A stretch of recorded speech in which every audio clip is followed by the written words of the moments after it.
Taman Kanak-kanak Matahari terletak di sudut padat perumahan di kawasan Jakarta Timur. Setiap pagi, suara tawa dan teriakan ceria anak-anak menggema dari halaman, menandai awal minggu baru yang penuh warna. Di kelas Bunga Melati, Bu Rini, wali kelas yang sudah mengajar lebih dari 10 tahun, sedang sibuk mencatat kehadiran sambil menyiapkan aktivitas pagi. Hari itu tampak seperti hari biasa. Tidak ada yang tampak berbeda. Semua anak berkumpul mengikuti kegiatan seperti biasanya. Tapi di sudut kelas, ada satu anak yang tak bergabung. Namanya Ayu, gadis mungil berumur 5 tahun yang sejak awal tahun ajaran dikenal pendiam namun ramah. Hari itu, Ayu hanya berdiri diam, jauh dari teman-temannya, menatap kosong ke lantai. Bu Rini sempat mengira Ayu sedang kurang enak badan, atau mungkin hanya sedang tidak bersemangat datang ke sekolah. Hal itu biasa terjadi pada anak-anak. Kadang mereka rewel tanpa sebab yang jelas. Tapi ada sesuatu dari cara Ayu berdiri, cara matanya tidak bergerak, yang membuat Bu Rini merasa gelisah. Saat waktu mendongeng tiba, anak-anak segera duduk membentuk lingkaran di atas karpet. Namun Ayu tetap di tempatnya, tak bergerak. Bu Rini memanggil namanya dengan lembut. Tidak ada jawaban. Tatapan Ayu seolah sedang berada di dunia lain. Ketika Bu Rini mendekat dan bertanya apa yang terjadi, Ayu hanya berkata pelan, nyaris tak terdengar. Sakit, Bu. Sakit di mana? Tanya Bu Rini pelan, berjongkok sejajar dengan tubuh mungil Ayu. Ayu mengangkat tangannya menunjuk ke perut bagian bawah, lalu diam. Diamnya lebih menyakitkan daripada kata-katanya. Namun yang membuat Bu Rini benar-benar terpukul adalah kalimat berikutnya. Kata ayah, gak boleh cerita ke siapa-siapa. Kalimat itu menghantam dada Bu Rini seperti batu besar. Sebuah kalimat polos dari mulut anak kecil, tapi penuh makna dan menyimpan banyak kemungkinan gelap di baliknya. Dalam pikirannya, berbagai kemungkinan berseliweran tanpa arah. Mungkinkah Ayu sedang sakit tapi tidak diobati? Atau ada masalah di rumah yang membuatnya takut? Atau, kemungkinan terburuk yang bahkan sulit untuk dibayangkan. Namun, Bu Rini tahu, ia tidak boleh tinggal diam. Ia terus memperhatikan Ayu sepanjang pagi. Ayu tidak menangis, tidak rewel, tapi juga tidak tersenyum. Saat teman-temannya bermain balok, ia hanya duduk. Saat bernyanyi bersama, Ayu menyendiri di pojok kelas sambil memeluk boneka kecil beruang coklat.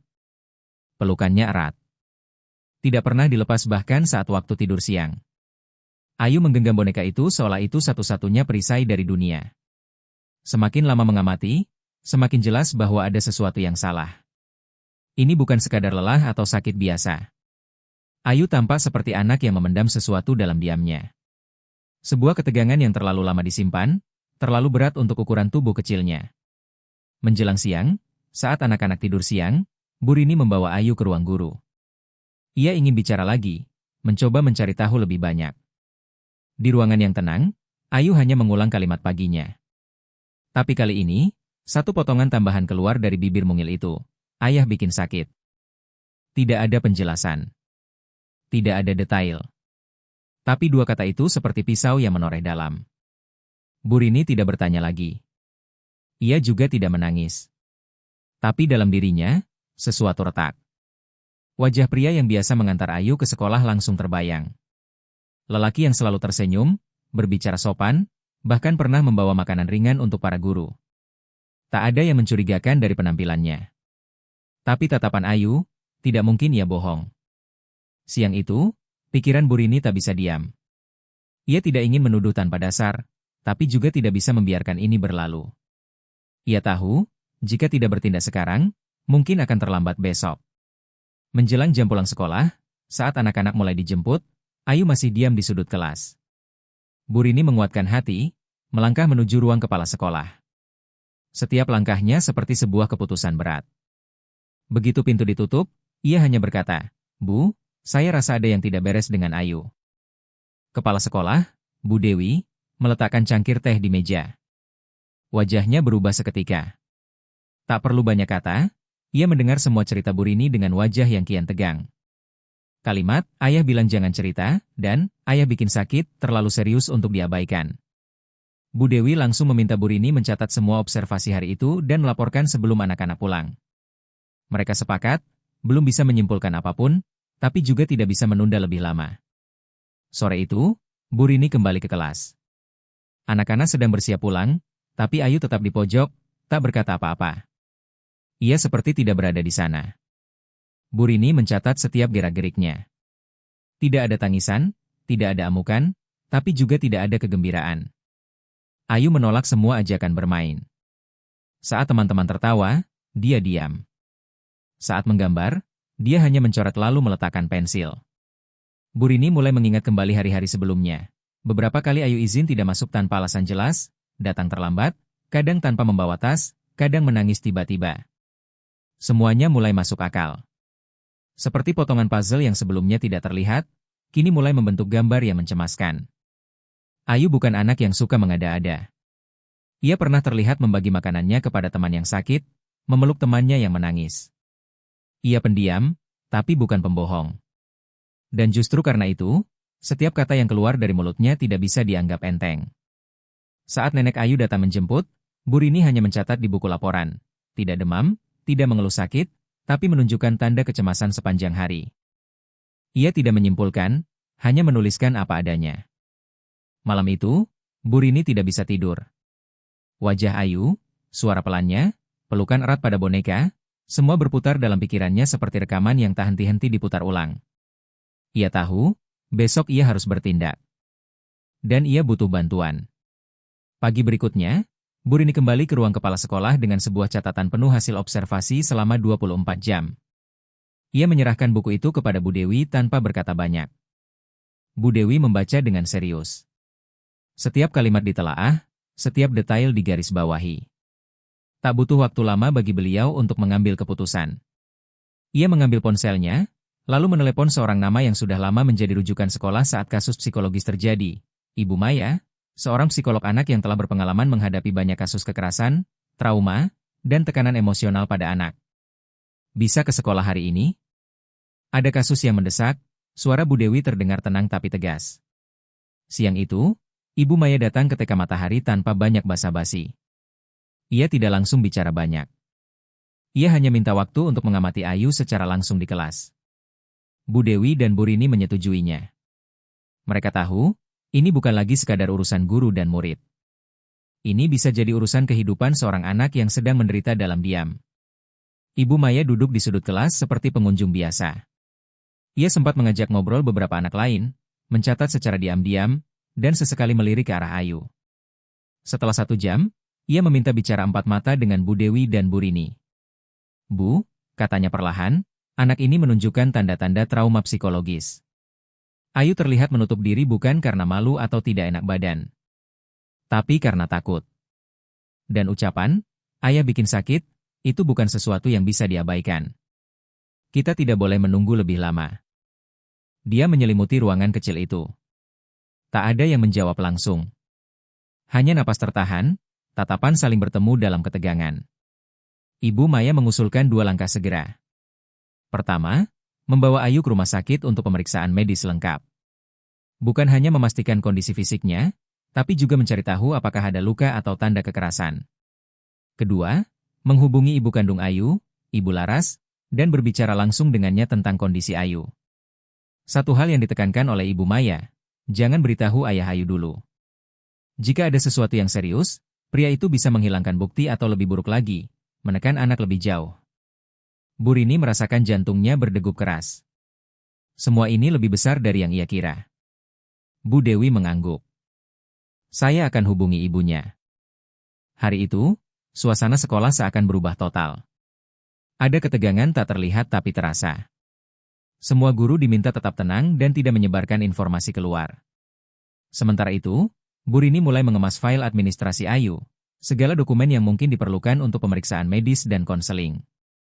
Ketika jarum jam menunjukkan pukul 1 siang, 3 wanita itu kembali duduk bersama di ruang kepala sekolah.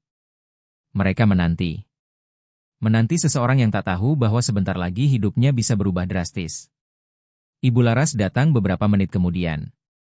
Perempuan parubaya itu tampak letih, mengenakan seragam pabrik jahit dengan wajah kebingungan. Ia baru pulang dari kerja shift malam di kawasan Bekasi. Begitu melihat suasana serius di dalam ruangan, langkahnya terhenti.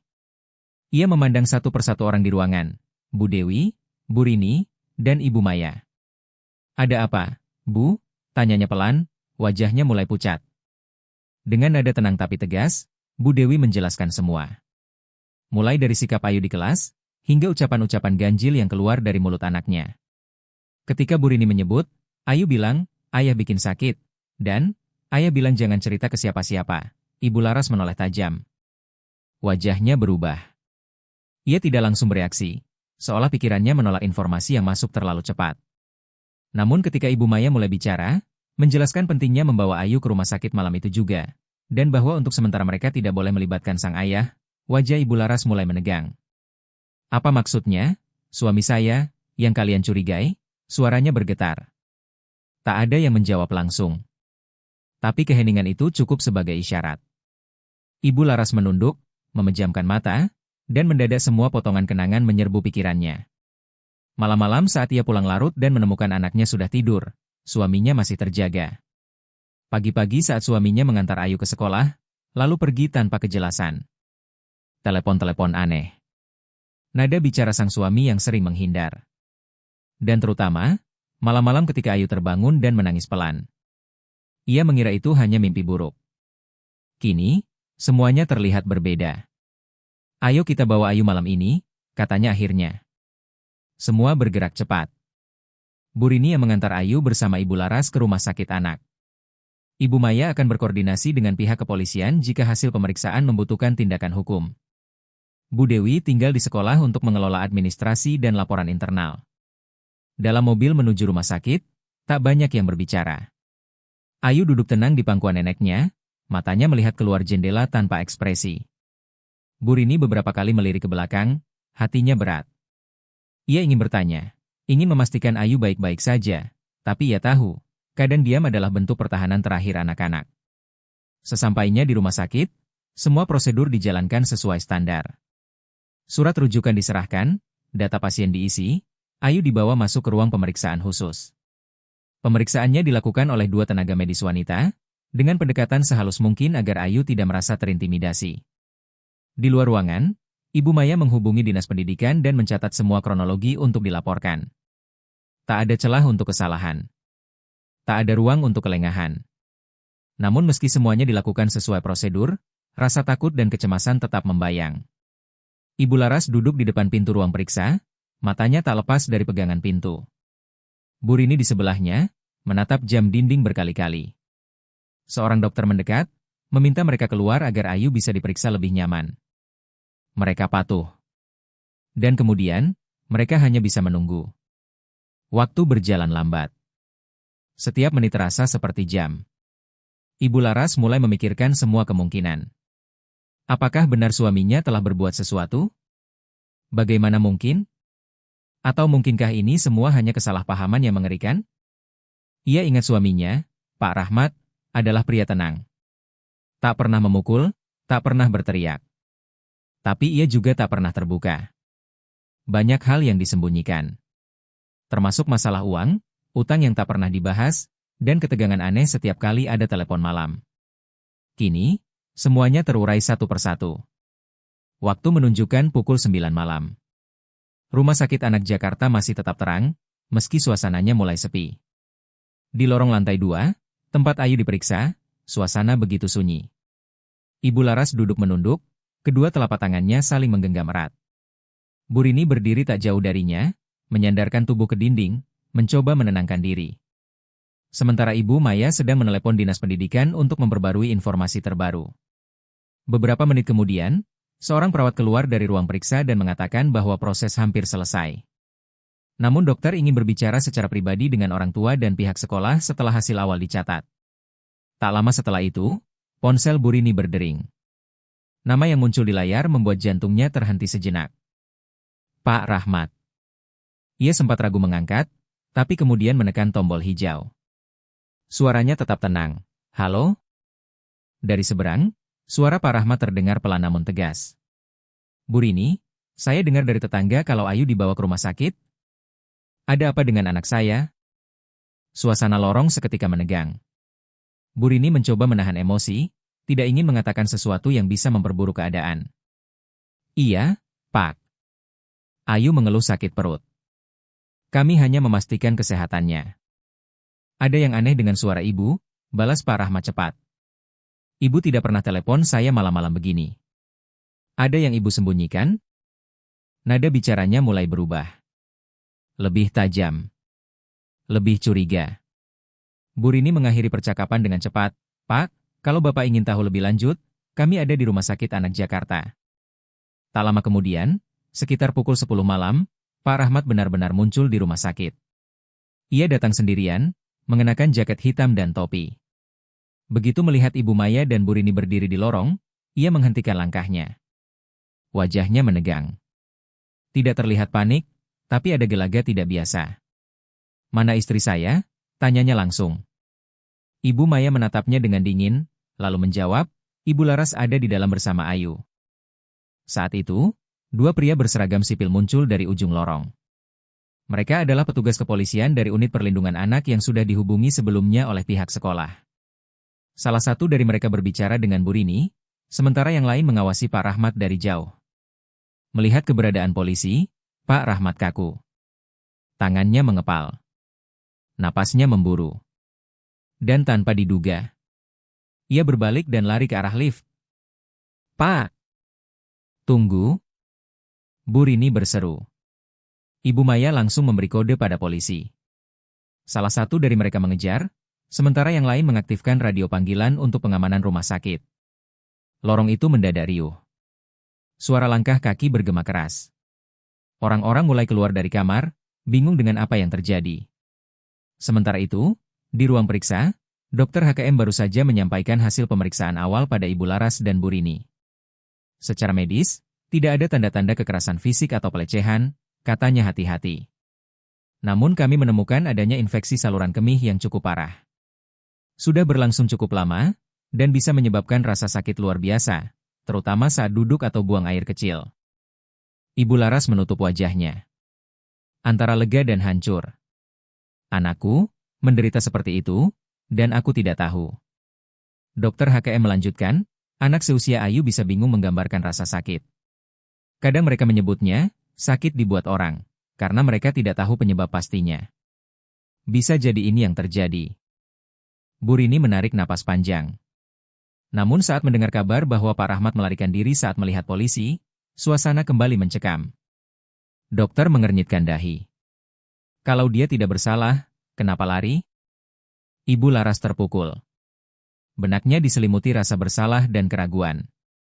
Ia mulai mengingat kembali semuanya. Malam-malam sepi saat ia kerja lembur, nada suara Pak Rahmat yang dingin saat ditanya soal uang, dan terutama, larangan suaminya untuk Ayu agar tidak cerita pada siapapun. Kalimat itu sekarang membunyikan alarm yang tidak bisa lagi diabaikan. Beberapa menit kemudian, polisi berhasil mengejar Pak Rahmat di tempat parkir belakang rumah sakit. Ia sedang berusaha naik ke atas motornya ketika dihentikan. Tak ada perlawanan. Ia hanya menunduk. Wajahnya pucat. Saya kira kalian datang karena urusan utang saya, katanya pelan saat digiring masuk kembali. Di ruang kecil rumah sakit, ia duduk dikelilingi oleh Bu Dewi, Bu Rini, Ibu Maya, dan petugas kepolisian.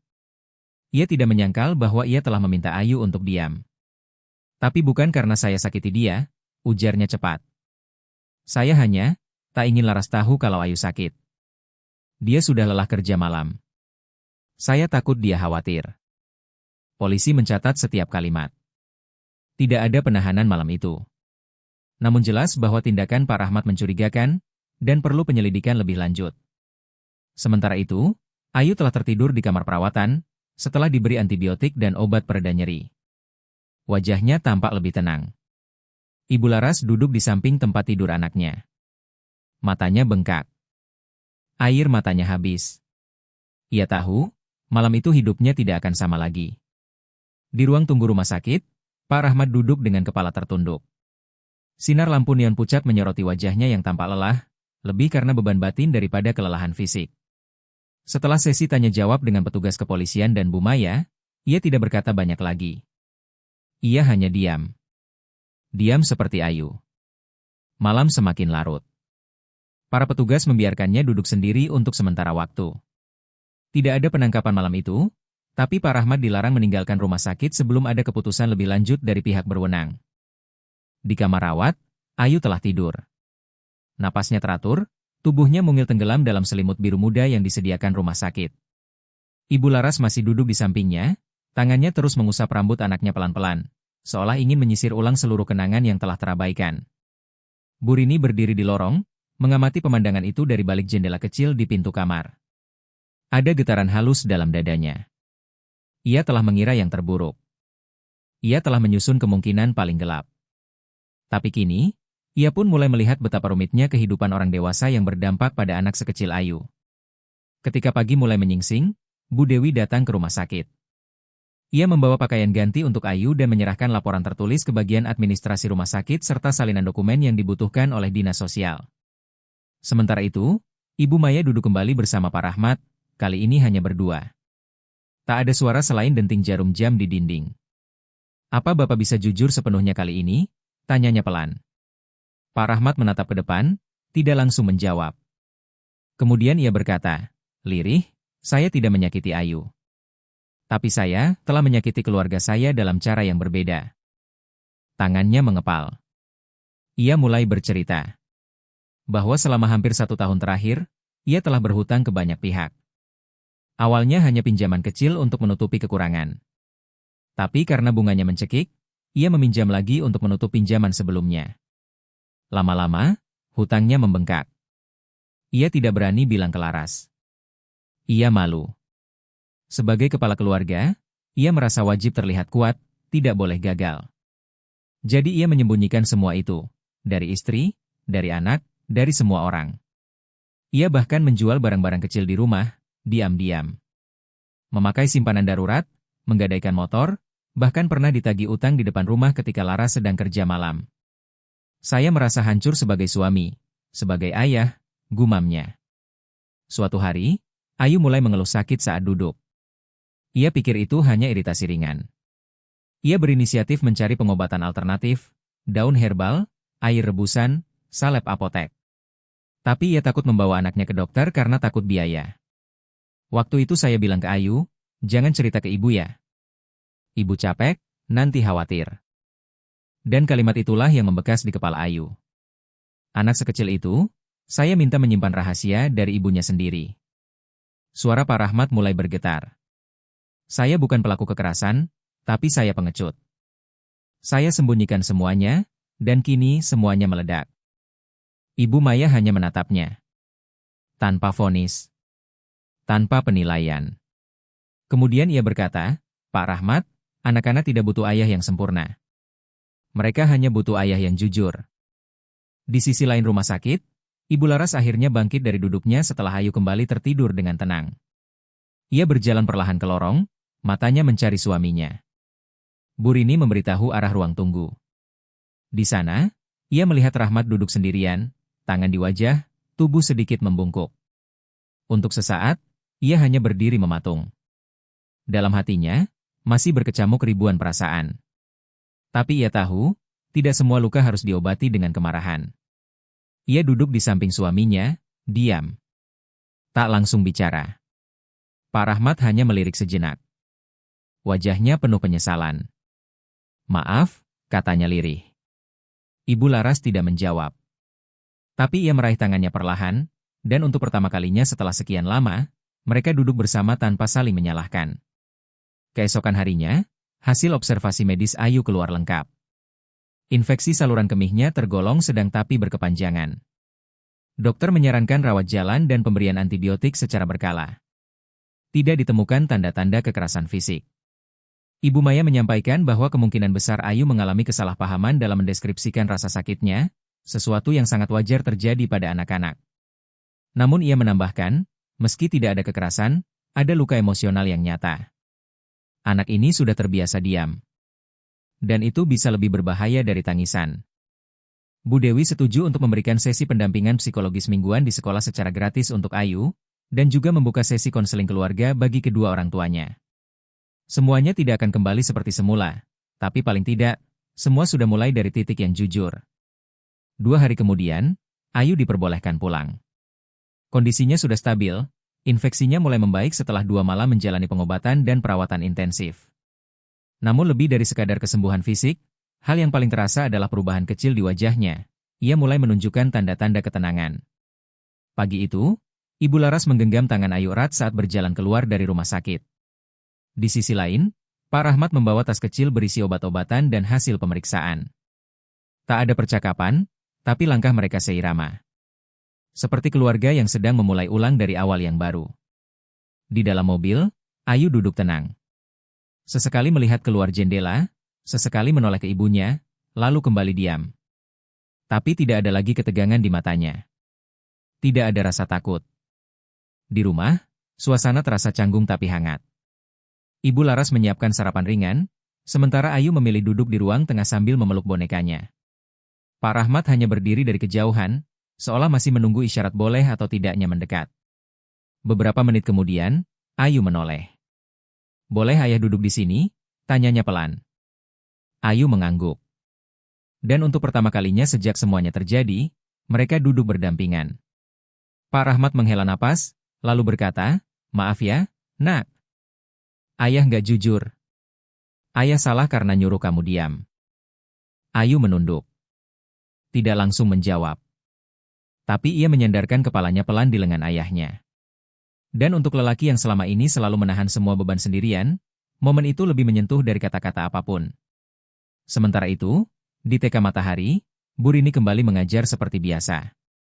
Tapi pikirannya tak berhenti mengulang-ulang semua kejadian yang baru berlalu. Ia tidak bisa melupakan perasaan bersalah yang sempat menghantuinya, karena telah menaruh prasangka terlalu dalam. Namun ia juga sadar, jika bukan karena naluri yang ia ikuti, mungkin Ayu masih terdiam dalam penderitaan yang tak terlihat. Hari itu, ia membawa sebuah buku baru ke dalam kelas. Sampulnya polos, hanya tertulis, "Buku Emosi." Bu Rini menjelaskan pada murid-murid bahwa mulai hari itu, setiap anak boleh menuliskan atau menggambar perasaannya di buku tersebut. Tidak perlu panjang, tidak harus rapi. Yang penting, mereka bisa menyampaikan apa yang dirasakan, bahkan jika hanya lewat gambar. Kalau kalian sedih, senang, takut, atau bingung, boleh gambar atau cerita di sini, ya, ucapnya sambil tersenyum. Anak-anak antusias. Beberapa langsung menggambar wajah senyum, yang lain menggambar rumah atau pelangi. Tapi Ayu hanya duduk memperhatikan. Saat jam istirahat, ia diam-diam mendekati meja Bu Rini. Mengambil pensil warna dan membuka halaman pertama buku itu. Ia menulis satu kalimat pendek dengan huruf besar-besar. "Hari ini aku senang." Bu Rini menahan napas. Air matanya hampir jatuh, tapi ia hanya tersenyum. "Terima kasih, Ayu," bisiknya. Di rumah, perubahan kecil pun mulai terjadi. Ibu Laras mengajukan permintaan perubahan jadwal kerja dari shift malam ke shift pagi. Gajinya memang sedikit berkurang, tapi ia kini punya waktu lebih banyak bersama anaknya. Setiap pagi, ia mengantar Ayu ke sekolah. Setiap sore, ia duduk mendengarkan cerita-cerita kecil dari anaknya, entah tentang teman baru, lagu baru, atau warna cat air yang dipakai di kelas.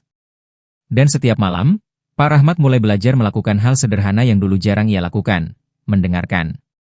Ia duduk di samping Ayu sebelum tidur, membacakan cerita, atau kadang hanya berbicara tentang hal-hal sepele seperti tukang sayur yang lewat atau burung yang bersarang di atap. Ayu mulai banyak bertanya. Tentang bulan, tentang mengapa daun jatuh, atau mengapa ikan tidak bisa berbicara. Pertanyaan-pertanyaan anak-anak biasa. Tapi bagi mereka, itu adalah tanda bahwa Ayu mulai membuka diri kembali. Pada akhir pekan pertama setelah Ayu pulang, keluarga kecil itu pergi ke taman kota. Hanya berjalan-jalan kecil, membeli es krim, dan duduk di bangku panjang di bawah pohon ketapang. Ayu berlari kecil di rerumputan, tertawa pelan saat seekor kucing melintas. Ibu Laras memotret momen itu dengan ponselnya. Sebuah gambar sederhana, tapi menyimpan harapan besar. "Semoga ini bukan cuma sementara," ucapnya pelan. Pak Rahmat menatap ke arah Ayu yang sedang menyusun batu kecil di bawah pohon. "Kalau kita terus jujur, dan terus bersama, gak akan cuma sementara," katanya pelan. Dan untuk pertama kalinya, Ibu Laras percaya itu. Hari Senin pagi di TK Matahari kembali riuh seperti biasa. Suara anak-anak berlarian, tertawa, saling memanggil di halaman bermain. Tapi pagi itu, satu hal berbeda. Ayu datang dengan senyum tipis yang belum pernah Bu Rini lihat selama berminggu-minggu terakhir. Ia menggandeng tangan ibunya, mengenakan baju seragam warna oranye yang rapi, dan rambut dikepang dua. Di tangan satunya, ia masih memegang boneka kecil kesayangannya. Tapi kali ini, Boneka itu tidak lagi terlihat seperti tameng, lebih seperti teman. Bu Rini menyambut mereka di gerbang. "Pagi, Ayu," sapanya lembut. Ayu mengangguk, lalu berkata, "Bu, hari ini aku mau ikut main sama teman-teman." Itu kalimat sederhana. Tapi Bu Rini seperti ingin menangis. Setelah semua ketegangan dan ketakutan yang sempat menyelimuti hari-hari sebelumnya, mendengar Ayu berkata seperti itu adalah hadiah paling besar. Selama beberapa minggu setelah kejadian itu, TK Matahari melakukan banyak perubahan. Bu Dewi, kepala sekolah, memimpin rapat khusus seluruh guru. Tidak menyebut nama, tidak membocorkan cerita, tapi ia menjadikan kasus Ayu sebagai pelajaran penting. Ia berkata, "Kita tidak bisa melindungi semua anak dari semua luka. Tapi kita bisa jadi orang pertama yang melihat luka itu. Dan kalau kita melihatnya, kita tidak boleh pura-pura tidak tahu." Guru-guru diminta untuk mulai mencatat emosi harian murid, bukan hanya nilai atau perilaku kasar, tapi hal-hal kecil. Siapa yang mendadak jadi pendiam, siapa yang menolak pelukan, siapa yang terlalu sering ke toilet, atau siapa yang tiba-tiba kehilangan semangat. Bu Rini yang paling aktif menjalankan itu. Ia membawa buku, emosi anak, ke setiap kelas, dan meminta anak-anak untuk menggambar atau menulis apa saja yang mereka rasakan. Dan hari itu, saat membuka buku tersebut, ia menemukan catatan baru dari Ayu. "Bu Rini, aku suka sekolah. Aku suka temanku. Aku suka ibu." Tak ada tanda baca. Tak ada hiasan. Tapi Bu Rini tersenyum lebar. Ia tahu, anak ini sedang belajar bicara kembali, tentang hal yang membuatnya bahagia. Di rumah, perubahan juga terasa nyata. Ibu Laras dan Pak Rahmat mulai membicarakan utang yang selama ini tersembunyi. Mereka duduk di ruang tamu, membentangkan semua bukti pinjaman, jumlah total, dan rencana pembayaran. Tidak ada teriakan, tidak ada saling menyalahkan. Ada hanya satu kesamaan, sama-sama ingin menyelesaikan. "Aku kira kamu gak akan bisa ngerti kalau aku jujur," kata Pak Rahmat lirih. Ibu Laras menatap suaminya, "Aku lebih takut kamu bohong, daripada kamu miskin." Kalimat itu membuat Pak Rahmat terdiam. Ia sadar, selama ini ia terlalu sibuk menjaga harga dirinya sebagai kepala keluarga, hingga lupa bahwa keluarga bukan tentang siapa yang memimpin, tapi siapa yang bertahan bersama. Beberapa hari kemudian, Bu Maya, sang psikolog, datang kembali ke TK Matahari. Kali ini bukan untuk observasi mendesak, tapi untuk memberikan pelatihan kecil kepada para guru, bagaimana mengenali tanda-tanda trauma pada anak, dan bagaimana menanggapi tanpa menghakimi. Sesi itu berlangsung 2 jam. Tapi pengaruhnya jauh lebih panjang. Setelah sesi selesai, Bu Maya berbicara empat mata dengan Bu Rini. "Saya senang melihat kondisi Ayu membaik," katanya. Bu Rini mengangguk, tapi wajahnya masih menyimpan beban. "Saya masih sering merasa bersalah. Saya sempat berpikir, saya menyimpulkan terlalu cepat. Saya sempat yakin bahwa Pak Rahmat pelakunya." Bu Maya menatapnya, tapi justru karena ibu tidak diam, semuanya bisa diungkap. Kadang intuisi guru bukan tentang benar atau salah, tapi tentang siapa yang berani bertanya lebih dulu. Bu Rini menatap lantai. "Saya cuma takut sudah menyakiti hati seseorang yang sebenarnya sedang berjuang juga." Bu Maya tersenyum tipis. "Semua orang di cerita ini terluka. Tapi karena ibu, luka itu bisa dirawat. Dan tidak menjadi lebih parah." Malam itu, keluarga kecil Ayu makan malam bersama. Tidak mewah. Hanya nasi, sup sayur, dan tempe goreng. Tapi mereka duduk bersama. Pak Rahmat tidak lagi menatap layar ponsel sepanjang makan. Ibu Laras tidak terburu-buru bangun dan mencuci piring. Ayu tidak makan sambil menunduk. Setelah makan, Ayu duduk di samping ayahnya dan berkata, "Ayah, besok cerita dong. Tentang tukang tambal ban yang ayah pernah ceritain itu." Pak Rahmat tertawa kecil. "Yang lucu itu ya? Yang ban bocor terus digigit kucing?" Ayu mengangguk penuh semangat. Dan malam itu, mereka tertawa bersama. Bukan karena cerita itu lucu, tapi karena mereka tidak lagi memendam apa-apa. Mereka akhirnya benar-benar kembali jadi keluarga. Seminggu berlalu sejak Ayu kembali ke sekolah. Hari-harinya sudah jauh lebih tenang.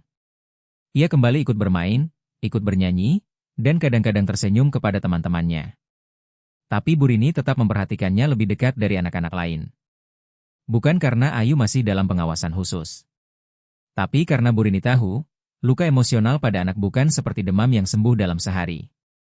Ia tahu, di balik senyum kecil Ayu, mungkin masih tersisa ketakutan yang belum selesai diceritakan. Suatu pagi, saat anak-anak sedang menggambar bebas, Ayu mendekat ke meja guru dan membawa hasil karyanya. "Aku gambar ini untuk ibu," katanya pelan. Bu Rini mengambil kertas itu dan melihat gambar sederhana. 3 orang berdiri berdampingan, seorang perempuan dengan rambut panjang, seorang pria berkacamata, dan seorang anak kecil dengan boneka di tangannya. Di atas gambar itu tertulis, "Ini aku, Mama, dan Ayah. Sekarang kita sudah nggak diam-diaman lagi." Bu Rini tidak bisa menahan air mata. Tapi ia tidak ingin menangis di depan Ayu. Ia tersenyum dan berkata, "Bagus banget gambarnya. Boleh ibu simpan?" Ayu mengangguk mantap. Itu adalah momen yang menguatkan keyakinan Bu Rini, bahwa Ayu sedang pulih. Bukan hanya fisiknya, tapi juga hatinya. Sementara itu, di rumah, Pak Rahmat dan Ibu Laras mulai membangun ulang komunikasi yang selama ini rapuh. Mereka mengikuti sesi konseling keluarga setiap minggu di kantor konseling daerah, seperti yang disarankan Bu Maya. Di sesi pertama, Pak Rahmat sempat duduk diam lebih dari 20 menit, hanya menjawab iya atau enggak. Tapi di sesi ketiga, ia mulai membuka suara. "Selama ini saya pikir, kalau saya cerita soal utang, soal rasa gagal saya, Laras akan marah, mungkin pergi. Saya takut banget kehilangan keluarga saya." Ibu Laras mendengarkan, tanpa memotong. "Kamu nggak perlu jadi sempurna," katanya kemudian. "Aku juga banyak salah. Tapi lebih baik salah dan bicara, daripada diam dan salah lebih lama." Mereka keluar dari ruang konseling hari itu tidak sebagai pasangan yang sudah menyelesaikan semua masalah, tapi sebagai 2 orang yang memutuskan untuk menghadapi masalah bersama-sama. Bu Rini mulai menyusun ide membuat proyek emosi untuk seluruh kelas. Ia minta setiap anak membawa benda favorit dari rumah yang membuat mereka merasa aman, entah boneka, selimut kecil, foto keluarga, atau bahkan bantal. "Benda ini akan jadi teman bicara," kata Bu Rini kepada murid-murid. "Kalian bisa ceritakan ke teman ini apa yang kalian rasakan hari itu." Anak-anak antusias. Mereka membawa berbagai benda unik. Ada yang membawa botol minum berbentuk panda, ada yang membawa mobil mainan, dan Ayu, seperti bisa ditebak, membawa boneka beruang coklat kesayangannya. Hari-hari di kelas menjadi lebih ringan. Setelah jam makan siang, semua anak duduk melingkar dan diminta berbagi satu cerita kecil tentang perasaannya hari itu, melalui teman bicara mereka. Saat giliran Ayu, ia memeluk bonekanya erat dan berkata, "Hari ini aku senang. Temanku nggak rebut pensilku kayak kemarin. Aku juga nggak sakit lagi kalau duduk." Semua anak bertepuk tangan kecil. Bu Rini mencatat kalimat itu di papan kecil yang ia tempel di dinding kelas. Hari ini Ayu merasa senang.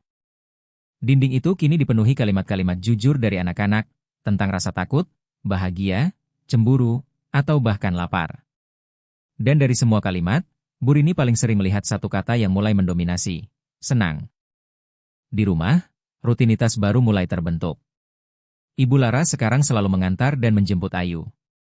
Setiap sore mereka menyempatkan waktu untuk bermain atau membaca cerita bersama. Pak Rahmat sudah tidak lagi keluar malam. Ia bahkan menerima tawaran kerja sambilan sebagai tukang antar makanan, yang jam kerjanya lebih fleksibel.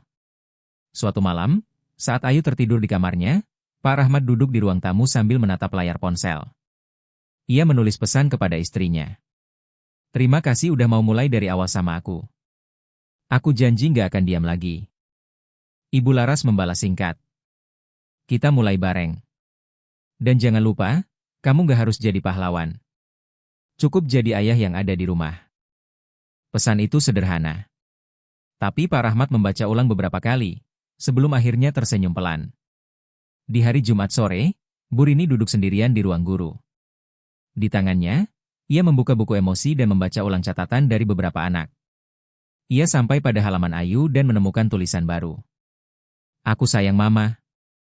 Aku sayang Ayah. Aku juga sayang Bu Rini. Aku mau cerita terus." Ia menutup buku itu dengan hati yang penuh. Ia tahu, bukan hanya Ayu yang sedang sembuh, tapi juga dirinya. Ia yang dulu ragu, takut mengambil langkah, kini belajar bahwa menyelamatkan satu anak bukan berarti menjadi pahlawan, tapi menjadi orang dewasa yang mau peduli, meski dengan langkah kecil. Akhir semester pun tiba. Di TK Matahari, para guru mulai sibuk mempersiapkan laporan perkembangan anak-anak, merapikan ruang kelas, dan menyusun agenda untuk rapat akhir tahun. Tapi di antara tumpukan laporan dan kertas ujian sederhana, Bu Rini punya satu kebiasaan yang tak pernah dilewatkannya sejak insiden Ayu, membaca ulang buku emosi setiap minggu. Ia percaya, yang tidak tertulis di laporan nilai, bisa tertulis dalam catatan perasaan. Minggu ini, ia membaca catatan dari Ayu yang menggambarkan hari-hari kecil yang makin penuh warna. Hari ini aku bantu temanku yang jatuh. Aku kangen mama waktu mama pulang malam. Aku takut petir, tapi ayah peluk aku. Setiap kalimat seperti potongan puzzle yang membentuk ulang bagian dari jiwa Ayu yang dulu sempat pecah. Sementara itu di rumah, rutinitas keluarga kecil itu semakin stabil. Setelah melewati banyak malam penuh kegugupan, kini mereka mulai belajar menikmati keheningan yang damai. Tidak ada lagi rahasia besar, tidak ada lagi kalimat yang harus disimpan. Bahkan Ayu pun mulai sering bicara spontan, menyampaikan perasaan tanpa perlu dipancing. "Ma, hari ini aku kesel sama temanku," katanya suatu sore. "Kenapa, sayang?" "Dia ambil warna merah aku, padahal aku duluan." "Kamu udah bilang ke dia?" "Udah. Terus aku pinjem warna kuning, terus aku nggak kesel lagi." Ibu Laras hanya mengangguk. Dalam hati, ia bersyukur bahwa Ayu sekarang tidak memendam emosi kecil sekalipun. Bu Maya, sang psikolog, berkunjung sekali lagi ke TK Matahari. Kali ini ia bukan datang untuk observasi mendesak atau konseling berat, melainkan memberi workshop ringan untuk orang tua murid. Temanya sederhana. Mengenal tanda-tanda emosional pada anak sebelum terlambat. Acara diadakan di aula sekolah. Tak semua orang tua bisa hadir, tapi Ibu Laras adalah salah satu dari sedikit orang tua yang datang lebih awal. Ketika Bu Maya mulai membahas tentang bagaimana anak-anak sering menyembunyikan rasa sakit karena takut merepotkan orang tua, mata Ibu Laras mulai berkaca-kaca. Ia tahu, itu pernah terjadi pada Ayu. Dan ia juga tahu, kadang cinta yang lelah bisa membutakan orang tua dari sinyal-sinyal kecil yang datang dari anaknya.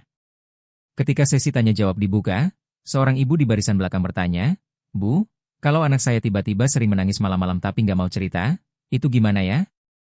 Bu Maya menjawab tenang, "Terkadang anak menangis bukan karena masalah besar. Tapi kalau ia tidak merasa punya ruang aman untuk bicara, tangisan itu akan terus jadi satu-satunya cara dia mengekspresikan rasa tidak nyamannya." Ia menatap ruangan itu, kemudian menambahkan, "Jadi jangan pernah bosan menanyakan, 'Kamu baik-baik saja?'" Meskipun jawabannya selalu, "Iya." Kadang yang anak butuhkan hanya itu, perhatian yang tidak menghakimi. Ibu Laras mencatat kalimat itu. Dan di benaknya, ia membuat janji diam-diam, tidak akan lagi mengabaikan kalimat atau isyarat sekecil apapun dari Ayu. Beberapa hari kemudian, saat Ayu dijemput dari sekolah, Bu Rini memanggil Ibu Laras sebentar. "Bu Laras, saya mau bilang, Ayu sekarang luar biasa," katanya tersenyum. Dia nggak cuma kembali aktif, tapi juga mulai bisa mendampingi teman-temannya yang sedih. Kemarin ada teman yang nangis, dan Ayu duduk di sampingnya, ngajak ngobrol. Ibu Laras menoleh ke arah Ayu yang sedang memakai sepatu. Ia berkata, setengah berbisik, "Saya hampir kehilangan anak saya. Tapi ternyata dia jauh lebih kuat dari yang saya kira." "Anak-anak selalu lebih kuat dari yang kita pikirkan," jawab Bu Rini. "Yang kita butuhkan hanyalah keberanian untuk percaya pada suara mereka." Malam itu, saat Ayu tidur lebih awal, Ibu Laras dan Pak Rahmat duduk di balkon kecil rumah mereka. Di langit, bintang terlihat samar di antara awan tipis. Mereka tidak banyak bicara. Hanya duduk. Setelah beberapa menit, Pak Rahmat membuka suara, "Aku masih belum tahu caranya jadi ayah yang baik. Tapi aku mau belajar terus." Ibu Laras tidak menjawab langsung.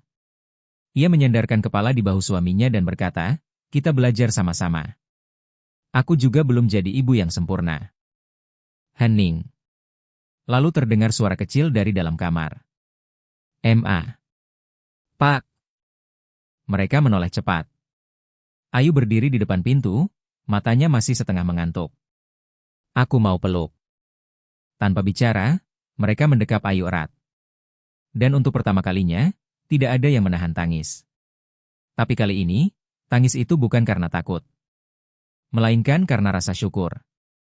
Karena dari titik terendah, mereka bisa sampai di sini. Bersama. Libur akhir tahun semakin dekat.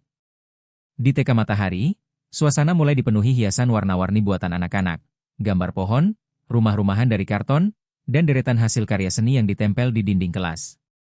Bu Rini meminta setiap anak menggambar sesuatu yang mereka sukai di rumah. Saat giliran Ayu, ia menggambar meja makan, 3 piring, dan di atasnya ada sepiring sup serta 1 gelas susu. Di bawah gambar itu tertulis, "Aku suka makan malam bareng." Bu Rini tersenyum, menepuk pelan bahu Ayu, dan menulis ulang kalimat itu di papan emosi. Ayu suka makan malam bareng keluarga. 3 bulan yang lalu, Bu Rini bahkan tidak yakin bisa melihat Ayu berbicara lagi tanpa rasa takut. Tapi kini, Ayu sudah menjadi salah satu anak yang paling sering bercerita. Tak selalu panjang, tapi penuh kejujuran. Di rumah, Ibu Laras dan Pak Rahmat juga sedang menjalani proses yang tak kalah menantang, membenahi ekonomi keluarga. Dengan bantuan seorang saudara jauh yang bekerja di koperasi, mereka menyusun rencana pelunasan utang secara bertahap. Penghasilan dari pekerjaan sampingan Pak Rahmat ditabung, dan Ibu Laras mulai menjual makanan ringan buatan sendiri dari rumah. Ayu pun sering ikut membantu menempel label di kemasan. "Ini yang paling rapi nih, buatan Ayu," kata Pak Rahmat sambil memamerkan stiker buatan anaknya ke pelanggan di warung kecil mereka. Ayu tersipu malu, tapi tampak senang. Ia merasa dilibatkan, merasa penting. Suatu sore, Bu Maya menghubungi Bu Rini dan bertanya apakah ia bisa mengatur pertemuan kecil bersama keluarga Ayu. Bukan untuk evaluasi, tapi semacam penutup lembut atas proses pendampingan yang telah berlangsung. Bu Rini setuju. Hari Sabtu, mereka berkumpul di ruang baca sekolah. Tidak formal. Hanya duduk melingkar, dengan teh hangat dan biskuit. Ibu Maya membuka pembicaraan, "Saya ingin kita bicara sebagai sahabat, bukan sebagai psikolog, guru, atau pasien. Hari ini, saya ingin kita melihat betapa jauh kita sudah berjalan bersama." Pak Rahmat menunduk. Ibu Laras menggenggam tangan Ayu. Bu Rini duduk di samping, memperhatikan dengan mata berkaca. Lalu, Pak Rahmat berkata pelan, "Saya ingin minta maaf kepada semua yang ada di sini. Terutama ke Ayu." Ia menoleh ke putrinya. "Ayah nggak jahat, tapi ayah salah. Ayah nggak jujur, ayah sembunyi, dan ayah bikin kamu bingung dan takut. Maafin ayah ya, nak." Ayu diam sesaat. Lalu mengangguk pelan. "Ayu udah maafin dari dulu. Tapi ayah jangan suruh Ayu diam-diam lagi ya." Kalimat itu seperti panah kecil yang menancap lembut di hati semua yang mendengarnya. Ibu Laras ikut bicara, "Saya juga mau bilang terima kasih ke Bu Rini, karena kalau bukan karena ibu, saya mungkin gak tahu anak saya sedang kesakitan." Bu Rini terdiam. Dadanya sesak. Ia menahan air mata. "Saya juga minta maaf kalau sempat terlalu cepat menilai. Saya kira yang terburuk. Tapi sekarang saya sadar, ketulusan kadang salah jalan dulu sebelum sampai ke tempat yang tepat." Ibu Maya menutup pertemuan itu dengan sebuah kalimat. "Semua kita pernah takut. Tapi hari ini kita berkumpul bukan karena takut, tapi karena sudah berani." Hari Senin berikutnya, di sekolah, Bu Rini memperkenalkan proyek kecil penutup tahun. Setiap anak diminta menulis satu kata yang paling penting buat mereka selama tahun ini di sebuah kertas warna-warni. Kertas itu akan ditempel di pohon buatan yang ada di dinding kelas. Anak-anak menulis, "Main, mama, es krim, teman." Saat giliran Ayu, ia hanya menulis satu kata besar. "Dengar." Bu Rini membacanya pelan. Hatinya menghangat. Ia tahu, itu bukan kata acak. Itu adalah pesan. Pesan dari seorang anak kecil yang pernah takut bicara. Pesan dari seorang anak yang pernah merasa sendiri dalam sakitnya. Pesan dari Ayu, yang kini sedang tumbuh kembali, perlahan tapi kuat. Akhir tahun ajaran telah tiba. Di TK Matahari, semua persiapan untuk acara perpisahan sedang berlangsung. Anak-anak sibuk berlatih menari dan menyanyi, orang tua datang membantu menghias aula, dan guru-guru sibuk mengatur urutan acara. Bu Rini berdiri di pojok aula, memperhatikan anak-anak yang sedang latihan. Matanya tak lepas dari satu sosok kecil yang kini jauh berbeda dari beberapa bulan lalu, Ayu. Ayu kini berdiri paling depan di barisan, memimpin lagu, Pelangi-Pelangi, sambil menggenggam boneka kecilnya, yang kini lebih seperti simbol keberanian daripada tempat berlindung. Tak ada lagi wajah tegang. Tak ada lagi tubuh gemetar menyendiri. hanya seorang anak kecil, bernyanyi dengan lantang di hadapan dunia. Sore hari setelah latihan, Ayu menghampiri Bu Rini dan berkata, "Bu, nanti aku mau kasih hadiah ke Mama dan Ayah pas acara." Bu Rini tersenyum, "Hadiah apa, sayang?" Ayu mengangkat kertas yang dilipat dua. "Aku tulis sendiri." Di dalamnya tertulis, "Terima kasih sudah dengar Ayu." Ayu sekarang gak takut lagi. Seketika dada Bu Rini menghangat. Tidak ada nilai akademis yang bisa menandingi kalimat itu. Di rumah, Ibu Laras dan Pak Rahmat sibuk menyiapkan baju untuk Ayu tampil esok hari. Ayu minta pakai pita warna ungu dan sepatu putih yang sudah lama ia simpan. "Besok Ayu nyanyi buat Mama Ayah ya," katanya semangat. Pak Rahmat tersenyum dan berkata pelan, "Ayah bangga banget sama Ayu." Mereka bertiga berpelukan. Dan tidak ada satupun dari mereka yang bisa melupakan bagaimana rasa khawatir dulu pernah begitu besar, hingga hari ini mereka bisa kembali tertawa bersama. Esok harinya, Aula TK Matahari penuh dengan suara anak-anak dan orang tua yang datang menyaksikan pertunjukan akhir tahun. Ketika nama Ayu disebut, Bu Rini memperhatikan ekspresi orang tuanya dari kejauhan. Mata mereka berkaca. Ayu melangkah ke atas panggung, menggenggam mic dengan kedua tangan mungilnya, dan menyanyi pelan tapi jelas. "Jika kamu sedih, bilang ya. Kalau takut, cerita juga. Jangan simpan sendiri. Karena Mama, Ayah, dan Ibu Guru mau dengar." Semua orang terdiam. Tidak ada yang bersorak. Tidak ada yang bertepuk tangan cepat. Karena semua sedang menahan air mata. Setelah acara selesai, Ayu menghampiri Bu Rini dan memeluknya erat. Tak banyak kata. Bu Rini membalas pelukan itu, lalu berkata pelan di telinganya, "Terima kasih sudah cerita, Ayu." Dan Ayu menjawab, "Terima kasih sudah dengar, Bu." Beberapa hari setelahnya, ketika libur sekolah dimulai, Bu Rini duduk sendirian di ruang guru, merapikan buku emosi dan menyusun laporan tahunan. Ia membuka halaman terakhir buku milik Ayu. Di sana, tertulis tulisan tangan mungil. "Kalau aku sakit lagi, aku akan bilang. Kalau aku takut, aku cerita.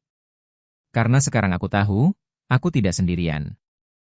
Dalam hati Bu Rini, ia tahu, tugasnya sebagai guru tidak selalu tentang mengajar membaca dan menulis.